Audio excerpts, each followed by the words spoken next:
पंढरपूरच्या पावन वाळवंटात टाळ चिपळ्यांच्या गजरात विठ्ठल नामाच्या ओठी आणि भक्तीच्या उर्मीने भरलेल्या अंतःकरणात आज गोपाळ काल्याच्या पावन क्षणांनी आषाढी वारीची सांगता झाली. गोपाळ काला म्हणजे भक्तीचा शेवटचा उत्सव, तर परतीची वारी म्हणजे पुन्हा एक नवी सुरुवात.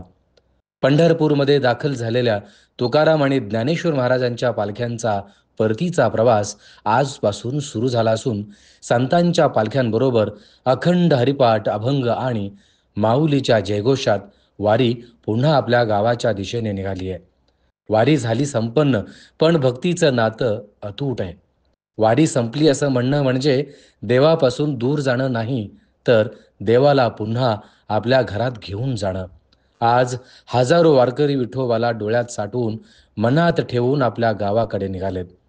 गोपाळ काल्याचं दही, पोळी फोडणी आणि भक्तीने भरलेला प्रसाद घेत अनेकांनी माऊलीकडे नतमस्तक होत शेवटची वंदना केली. पालखी सोहळ्याचं वैभव परतीच्या मार्गावरही पालखीचे ठिकाणी स्वागत, कीर्तन, हरिपाठाचे कार्यक्रम आयोजित करण्यात आले आहेत. वारी येते, वारी जाते, पण माऊलीचे प्रेम कायम आपल्या मनात असते. हेच वारकरी भावविश्व दरवर्षी आपल्या आचरणातून जपतो. वारी संपली असं नाही, ती तर आता मनात सुरू झाली आहे.